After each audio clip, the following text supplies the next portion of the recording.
nos remite a todo lo que el autor nos ha dicho en cuanto a Cristo y su sacerdocio. Por ejemplo, no es un sacerdote del orden provisional de Aarón, sino uno permanente de acuerdo al orden de Melquisedec. Verso 17, capítulo 7.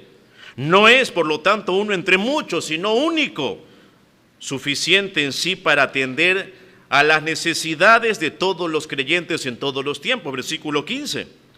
No es un sacerdote sujeto a la muerte, sino uno que es inmortal. Verso 24. Su ministerio no es temporal como los sacerdotes del Antiguo Testamento, sino que este es eterno. Verso 25. No es como sacerdotes levíticos, un hombre pecador que tenía la necesidad de presentar sacrificios por sus propios pecados y luego por los del pueblo. No, sino un sacerdote sin mancha moral alguna. Verso 27. Y el sacrificio que este sacerdote ofrece no es como los sacrificios antiguos, constantemente repetitivos y de valor limitado, sino que el sacrificio de este es sublime y suficiente, que nunca habrá de ser repetido. Verso 27 es la parte final. Dicho de otra manera, note el verso 26 del capítulo 7. Porque tal sumo sacerdote nos convenía, santo, inocente, sin mancha, apartado de los pecadores y hecho más sublime que los cielos, que no tiene necesidad cada día como aquellos sumos sacerdotes de ofrecer primero sacrificios por sus propios pecados y luego por los del pueblo, porque esto lo hizo una vez para siempre, ofreciéndose a sí mismo. Verso 28, la ley constituye sumos sacerdotes a débiles hombres, pero la palabra del juramento posterior a la ley, esto es el Salmo 110:4, al Hijo hecho perfecto para siempre. Y hermanos, aquí hay que quizás armar una implicación para nosotros. Es necesario hacer un alto y preguntarnos si realmente hemos comprendido lo que tenemos en Cristo. Una cosa es que el autor mismo de la carta afirme el punto principal y otra cosa es que cada uno de nosotros pueda decir: lo más importante de mi vida es que yo tengo tal sumo sacerdote y por tanto sé que si hoy por hoy persevero como peregrino en esta tierra, si sigo adelante hacia la ciudadanía celestial, disfrutando de la comunión con Dios, es debido a la plena eficacia de nuestro sumo sacerdote Cristo Jesús. Una cosa es el texto y lo que el autor está remarcando, y otra cosa es si verdaderamente esa es una realidad para nosotros. Observe el texto. Verso 1. El cual se sentó a la diestra del trono de la majestad en los cielos. Los sumos sacerdotes levitas entraban al lugar santísimo y de pie delante del trono de Dios, esto es el propiciatorio, rociaban la sangre con la esperanza de que Dios perdonara los pecados de ellos y los del pueblo. El propiciatorio era una especie representativa, simbólica del verdadero trono de Dios en los cielos. Hubiera sido blasfemo que un sumo sacerdote en el Antiguo Testamento se sentara encima del propiciatorio. El sumo sacerdote, hermanos, rociaba la sangre de la víctima y el sacrificio era aceptado por Dios. Luego tenía que darse media vuelta, salir inmediatamente del tabernáculo, sabiendo que el año siguiente tenía que regresar y repetir el mismo ritual. Sin embargo, cuando Jesús ofreció su sacrificio, ve el texto, se sentó. Al inicio de la carta, el autor ya ha mencionado esta realidad. Vea el contexto más lejano, Hebreos 1:3. Hebreos 1:3. El cual, siendo el resplandor de su gloria y la imagen misma de su sustancia, y quien sustenta todas las cosas con la palabra de su poder, habiendo efectuado la purificación de nuestros pecados por medio de sí mismo, se sentó a la diestra de la majestad en las alturas. En pasajes posteriores, el autor vuelve a enfatizar esta realidad en el capítulo 10, verso 12. Pero Cristo, habiendo ofrecido una vez y para siempre un solo sacrificio por los pecados, se ha sentado a la diestra de Dios. Hebreos 12:2. Véalo allí en su Biblia.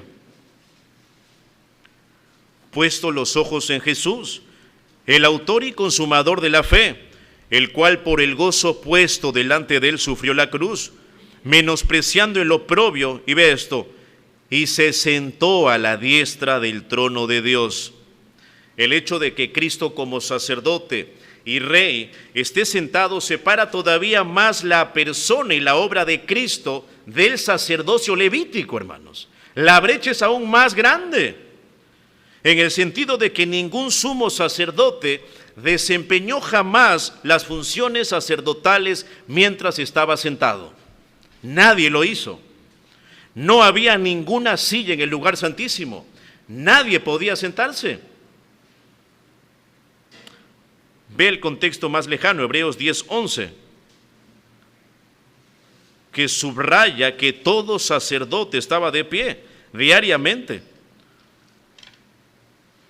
Hebreos 10, verso 11 dice al 12, y ciertamente todo sacerdote, escuche, está día tras día ministrando y ofreciendo muchas veces los mismos sacrificios que nunca pueden quitar los pecados. Verso 12, pero Cristo, habiendo ofrecido una vez para siempre un solo sacrificio por los pecados, se ha sentado a la diestra de Dios. ¿Qué quiere decir todo esto? Quiere decir que la obra redentora de Cristo Jesús es completa y está acabada. No debía regresar el siguiente año para hacer la misma obra, el mismo sacrificio. No, es inútil. En segundo lugar, esto quiere decir que Dios aceptó su sacrificio. Si se sienta es porque ahora empieza una dimensión de su ministerio sacerdotal sobre la base de su sacrificio perfecto en la cruz del Calvario. Ahora, regresando, hermanos, Hebreos 8:1, esta cita es una cita del Salmo 110, versículo 1. Véalo allí. Jehová dijo a mi Señor, siéntate a mi diestra hasta que ponga a tus enemigos por estrado de tus pies. Y el verso 4, usted lo sabe, juró Jehová y no se arrepentirá, tú eres sacerdote para siempre, según el orden de Melquisedec. El autor está conectando la doble función de rey y sacerdote en la persona de Cristo. Ahora, observando el texto, hermanos, ¿por qué es que dice sentado a la diestra del trono? ¿Por qué no a la izquierda? Escucha un poco del contexto histórico. El concilio de gobierno judío, compuesto por 70 ancianos, llamado el Sanedrín, tenía autoridades civiles y religiosas y actuaba administrativamente y judicialmente. Aún bajo el gobierno romano, el Sanedrín tenía un poder considerable, como lo evidencia su papel en el arresto y crucifixión de Cristo. Cuando los miembros se sentaban para un juicio, un escriba, un secretario, se sentaba a cada lado del juez, a la derecha y a la izquierda. Escuche esto, el escriba que iba sentado a la izquierda era el responsable de escribir las condenas, mientras que el de la derecha era el responsable de las absoluciones. ¿Qué dijo Jesús en su ministerio terrenal? Juan 3:17. No envió Dios a su Hijo al mundo para condenar al mundo, sino ¿para qué? Para que sea salvo por él. Como sumo sacerdote, hermanos queridos, ahora Cristo se sienta en un lugar no solo de poder y honor, sino también de misericordia. Está sentado allí intercediendo, vea Hebreos 7:25. Por lo cual puede también salvar perpetuamente a los que por él se acercan, viviendo siempre para interceder por ellos. Él está sentado allí escribiendo absoluciones, por así decirlo, por los suyos. Por los suyos. y sorprende aún más que nosotros los creyentes recibiremos un día una invitación de sentarnos en el mismo trono de Cristo. Apocalipsis 3:21. Dice: al que venciere, le daré que se siente conmigo en mi trono, así como yo he vencido y me he sentado con mi Padre en su trono. Pero aquí estamos nosotros en nuestro pecado, conscientes de todos nuestros fracasos, caídas, luchas, falta de obediencia a la palabra de Dios y de lo difícil que es el camino, viendo lo lejos que queda aquella ciudad, hermanos. Allí encima está la gloria sublime de Dios y aquí somos hombres pecadores, débiles, enfermos. ¿Sentimos el abismo que nos separa de Él? Definitivamente que sí, pero lo que nos sostiene es el hecho de que nuestro sacerdote está sentado allí. Y puesto que Él está allí como nuestro representante, estamos sentados con Él en los lugares celestiales. Mire Efesios capítulo 2. Esto es lo que llamamos liderazgo representativo. A pesar de nuestro pecado, a pesar del gran abismo que hay entre la santidad de Dios y nosotros, si usted ha creído en Cristo y se ha arrepentido de sus pecados, la Biblia dice que está sentado juntamente con Cristo. Efesios 2:5. Aún estando nosotros muertos en pecado, nos dio vida juntamente con Cristo. Por gracia sois salvos. Y vea esto. Y juntamente con Él nos resucitó. Y asimismo nos hizo sentar en los lugares celestiales con Cristo Jesús. Ahora, pensemos en esto, hermanos. ¿Cómo sabía el autor de Hebreos que Jesucristo está sentado en el trono con el Padre? Hemos dicho que el tema del sacerdocio básicamente es limitado y expuesto en la epístola a los hebreos. Escuchen, por una lectura cuidadosa del Antiguo Testamento, que revela que el tabernáculo en el desierto no era más que una representación simbólica de las realidades celestiales. Recordemos esto: siglos antes del nacimiento de Cristo, el salmista había anunciado que el Mesías sería sacerdote. Salmo 110:4, usted lo sabe. Salmo 110:4. Juró Jehová y no se arrepentirá. Tú eres sacerdote para siempre según el orden de Melquisedec. Estas palabras son absolutamente extraordinarias. Si usted las tacha del Antiguo Testamento y quitas estas palabras, estás quitando el más claro de los apoyos bíblicos del sacerdocio de Cristo. En el capítulo 7, el autor ya ha agotado las maravillosas implicancias de este texto. Lo he exprimido al máximo en todo el capítulo 7, verso del 1 hasta el 28. Pero recordemos cómo empieza este salmo. Salmo 110:1. Jehová dijo a mi Señor: siéntate a mi diestra hasta que ponga a tus enemigos por estrado de tus pies. El solo hecho de que el salmista haya visto a Melquisedec como un prototipo del Mesías es extraordinario, hermanos. Ahora, quiero que vea esto. El autor no se sacó de la manga estas ideas. Las encontró en la Biblia, leídas a la luz de los acontecimientos históricos de Cristo Jesús. Escuche, el Nuevo Testamento no reinterpreta el Antiguo Testamento. No lo vemos eso aquí en Hebreos. Los únicos textos que el autor a los hebreos se ha limitado en toda su exposición es Génesis 14 y el Salmo 110. No ha alegorizado nada. Se ha limitado a la revelación ya dicha en el Antiguo Testamento. El Nuevo Testamento agrega más luz, más detalles a la revelación del Antiguo Testamento, pero grave es esto: el Nuevo Testamento no altera la intención original del autor, no lo hace. Hay muchos círculos teológicos en nuestro contexto que interpretan de atrás para adelante. Y eso no se hace, hermanos. Si usted quiere estudiar Génesis 14, va a Génesis 14. No va a Gálatas, no va a Apocalipsis. Su punto de partida es el Salmo 110:4 o Génesis 14:18, que habla de Melquisedec. Y luego en la revelación progresiva, esto es, en la composición de libros bíblicos, le agregan más luz, más brillo, más tenor, más revelación, pero la intención original del autor no varía, no se mueve. Y es lo que encontramos aquí.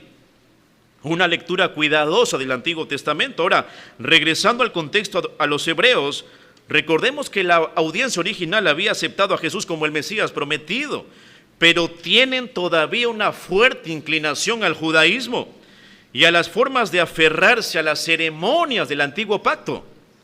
Y pregunta, ¿cómo puede el autor lograr que vean la necesidad de romper con ellas a fin de seguir fieles al nuevo sacerdocio de Cristo? ¿Cómo puede hacer todo esto?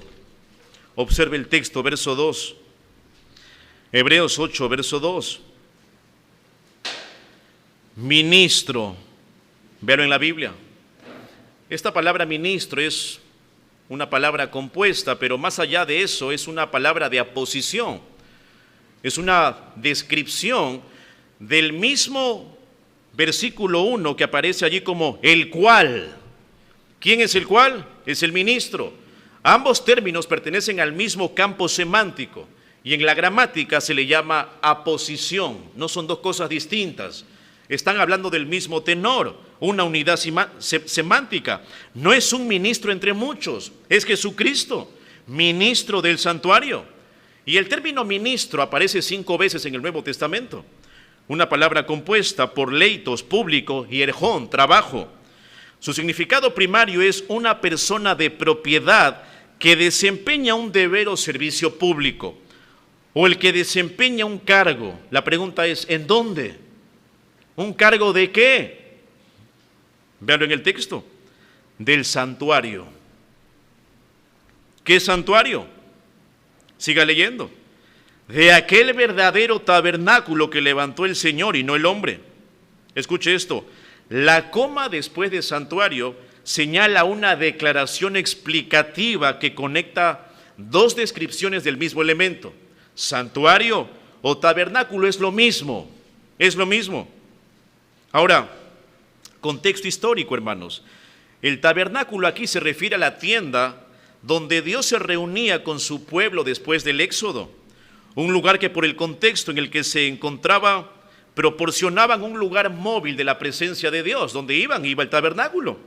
Ahora, el autor nos dice que Cristo cumple su ministerio en un tabernáculo que el mismo Señor estableció.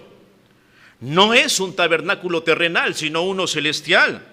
El hombre no lo hace, Dios lo hace, véalo en el texto. Aquel verdadero tabernáculo que levantó el Señor y no el hombre. El adjetivo verdadero es enfático y no está en contraparte de falso, no.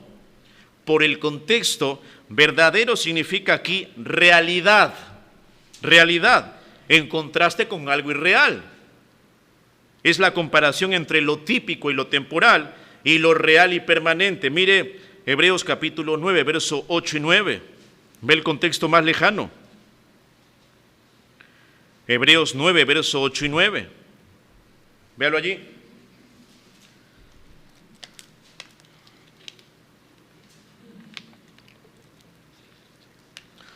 Dando el Espíritu Santo a entender con esto que aún no se había manifestado el camino al lugar santísimo, entre tanto que la primera parte del tabernáculo estuviese en pie, verso 9, lo cual es símbolo para el tiempo presente, según el cual se presentan ofrendas y sacrificios que no pueden hacer perfecto en cuanto a la conciencia al que practica ese culto, verso 24, capítulo 9.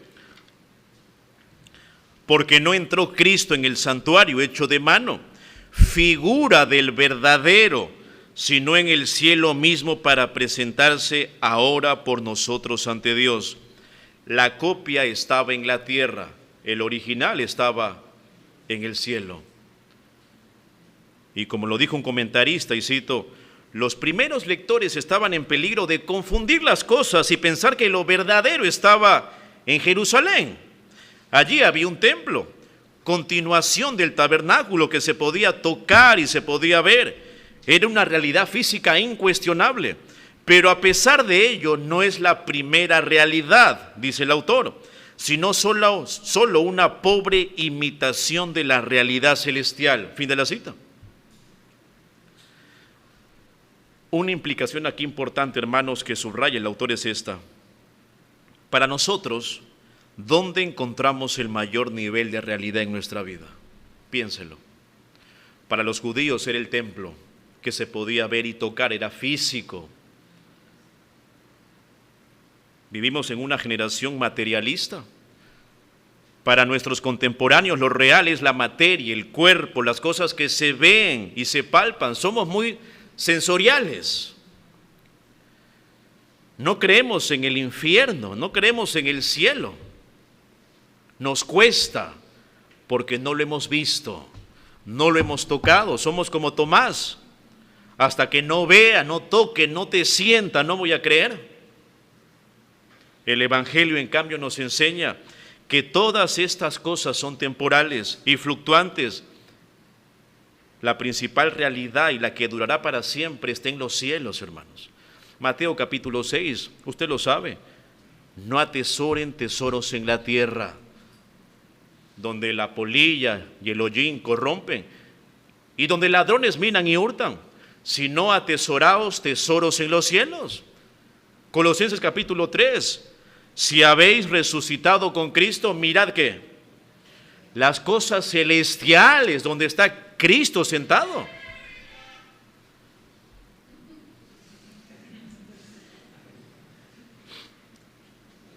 ¿Y qué significa eso, hermanos? ¿Que acaso tenemos que desprendernos del mundo? No, sino que todas las cosas que hacemos, las hacemos bajo la mirada de lo eterno. Todo. Los creyentes del primer siglo tuvieron que afrontar las mismas actitudes materialistas transferidas en la esfera religiosa. El verdadero templo es el de Jerusalén, decían muchos. Ese es porque podemos verlo, podemos tocarlo. Mira, sacerdotes, levitas. El autor dice, no. El mundo material en que Dios nos ha colocado existe, no como la suprema y máxima realidad. Este no es el cielo, sino como una pequeña ilustración o vislumbre que nos ayude a entender la realidad suprema, el mundo invisible. El verdadero tabernáculo se refiere al santuario celestial donde Dios habita, no a la carpa del desierto, no al templo en Jerusalén. Y el autor acá sigue su argumento de lo general a lo particular, versículo 3. Porque todo sumo sacerdote está constituido para presentar ofrendas y sacrificios. Claro, era la función principal del sacerdote. Hebreos 5.1, míralo ahí en su Biblia. Hebreos 5.1. Porque todo sumo sacerdote tomado de entre los hombres, esto es, de entre la raza humana, es constituido a favor de los hombres en lo que a Dios se refiere, esto es, en lo que respecta a la ley, para que presente ofrendas y sacrificios por los pecados. Claro, volviendo a Hebreos 8.3, todo sumo sacerdote está constituido para esto, presentar ofrendas y sacrificios. Por lo cual, véalo en el texto, es necesario que también o sea, Cristo, tenga algo que ofrecer. Es significativa aquí la diferencia entre las continuas ofrendas de los sumos sacerdotes en el desierto, en el templo de Jerusalén, con la singularidad, véanlo en el texto, algo. Y junto con la frase ofrecer implica ofrecer una sola vez y para siempre. Ahora, ¿qué es este algo? ¿Por qué el autor no lo describe más? Porque lo hace más adelante. Hebreos 9:14, véalo allí en su Biblia. El autor describe algo un poquito más en Hebreos 9:14. Cuanto más la sangre de Cristo, el cual mediante el Espíritu eterno se ofreció a sí mismo sin mancha a Dios. Ahora, en el texto griego, hermanos, la palabra que usted ve ahí en su Biblia como presentar y ofrecer son las mismas palabras en el texto griego, las mismas, sino que la traducción Valera lo traduce uno como presentar y el segundo como ofrecer, pero son las mismas palabras en el texto griego. ¿Por qué es importante esto? Porque la primera palabra grafica un hecho continuo, o sea, los sumos sacerdotes en el Antiguo Testamento estaban constantemente sacrificando una y otra vez sacrificios por los pecados, mientras que el segundo verbo traducido como ofrecer es distinto.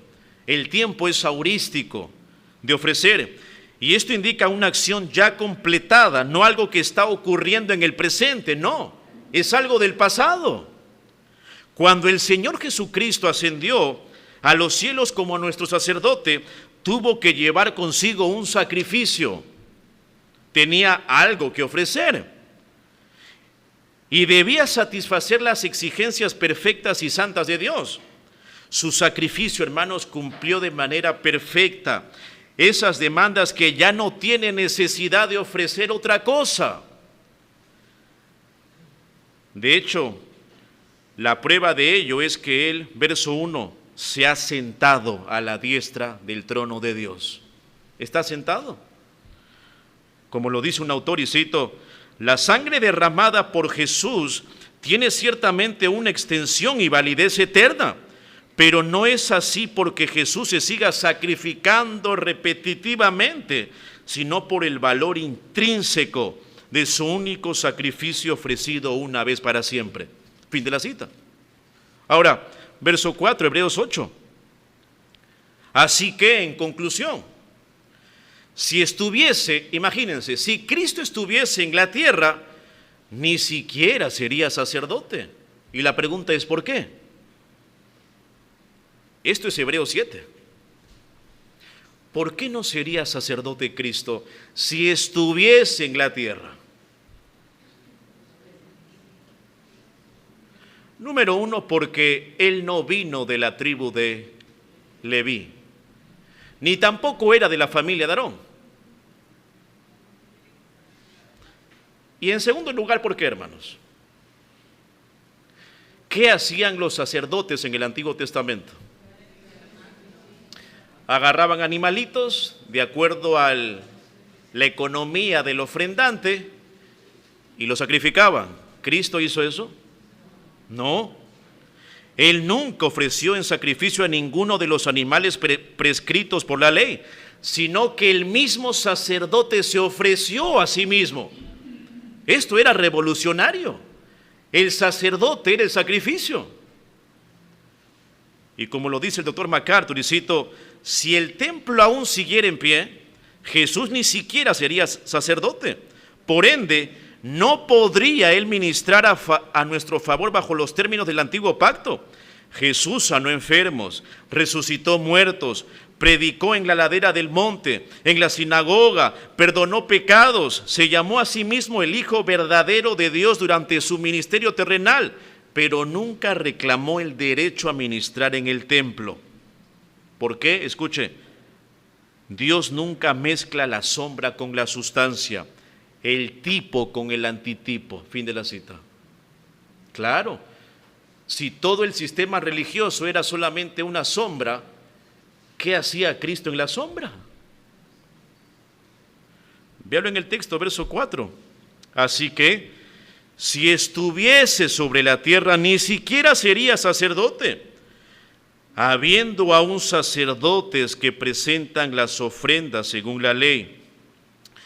El tiempo presente de esta frase indica que para el tiempo que se escribió la carta a los hebreos, todavía el templo seguía de pie y los sacerdotes todavía seguían ejerciendo su función sacerdotal. Hermanos, el sacerdocio terrenal era regulado por la ley de Moisés. Se realizaba en un tabernáculo material físico en el tiempo Y dentro del espacio es un sacerdocio basado en el sacrificio de animales, como lo dice el texto, ve el texto, la parte final, según la ley, según la ley. Si los lectores o la audiencia original se aferraban al sistema levítico, estaban haciéndose partícipes de algo de lo cual su mismo Señor quedaba excluido. ¿Qué tenía que ver Cristo, nuestro gran sumo sacerdote, resucitado y glorificado, y sentado con el vago y temporal sistema de sacrificios del antiguo pacto? Incompatible.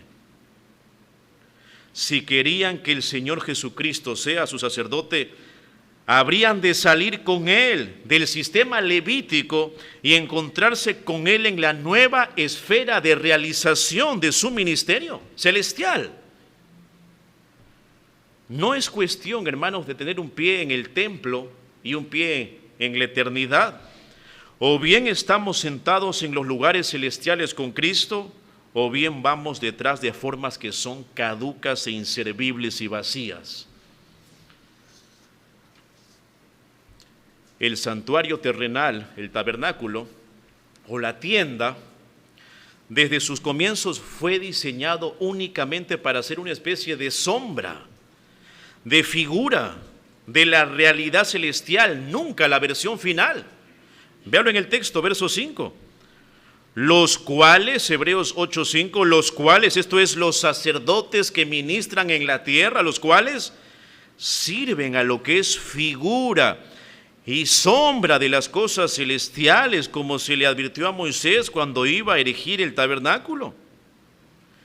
El término figura es ejemplo, o también traducido como una copia o modelo.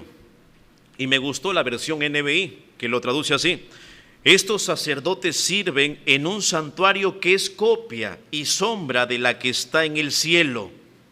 Eso es todo. Ahora, el término sombra, ¿qué es? Esto es sentido común.